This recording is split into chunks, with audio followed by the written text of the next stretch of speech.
নমস্কার বন্ধুরা, পূজা food and ব্লগে সবাইকে জানাই স্বাগত। আজ চলে এসেছি নতুন আরও একটা রেসিপি নিয়ে। আজ বানাবো ইঁচড় চিংড়ি। যাদের হাতে একদম কম সময় থাকে তারা এইভাবে একবার ইঁচড় চিংড়ি রান্না করে দেখতে পারেন, খেতে কিন্তু দারুণ লাগে। তাহলে চলুন শুরু করা যাক। এখানে আমি ইঁচড় নিয়েছি, ডুমো ডুমো করে কেটে নিয়েছি, আর আলুও ডুমো ডুমো করে কেটে নিয়েছি।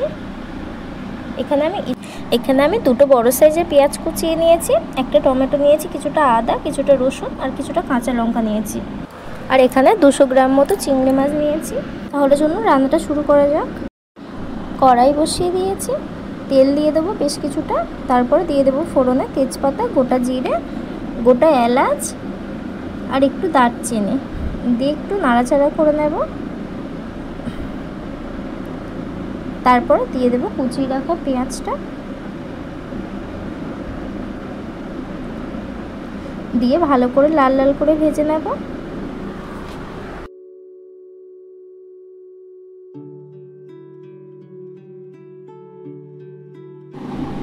পেঁয়াজটা এখানে ভাজা হয়ে গেছে। এর মধ্যে দিয়ে দেবো আদা, রসুন আর কাঁচা লঙ্কার পেস্টটা, দিয়ে ভালো করে একটু কষিয়ে নেব যাতে রসুনের কাঁচা গন্ধটা চলে যায়।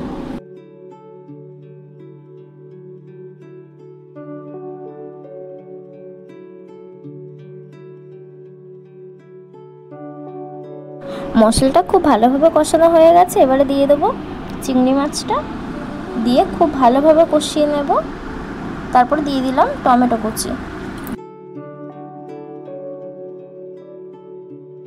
খুব ভালোভাবে কষানো হয়ে গেলে তারপরে দিয়ে দেব হলুদ গুঁড়ো আর দিয়ে দেব পরিমাণ মতো লবণ, দিয়ে আরও কিছুক্ষণ কষিয়ে নেব।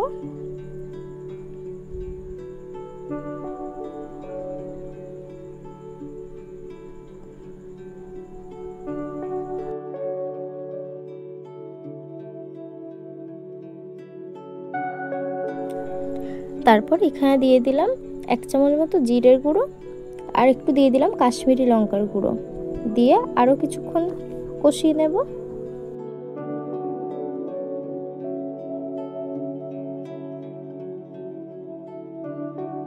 এখানে কিন্তু মশলাটা থেকে খুব সুন্দর তেল ছেড়ে দিয়েছে।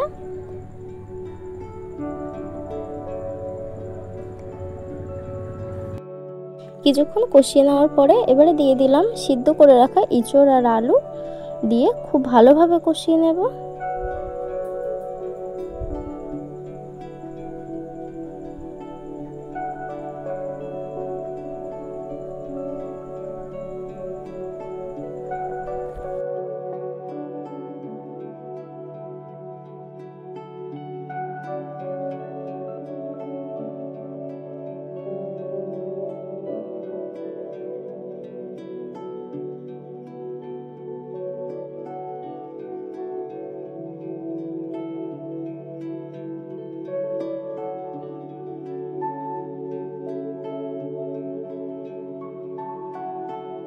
খুব ভালোভাবে কষিয়ে নেওয়ার পরে এবারে দিয়ে দেব অল্প একটু জল।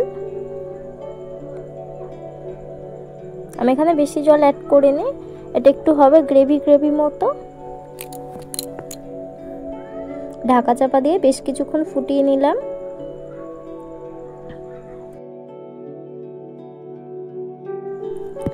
এখানে কিন্তু রান্নাটা প্রায় হয়ে গেছে। একটু নাড়াচাড়া করে এর মধ্যে দিয়ে দিলাম 1 চামচ মতো গরম মশলা গুঁড়ো,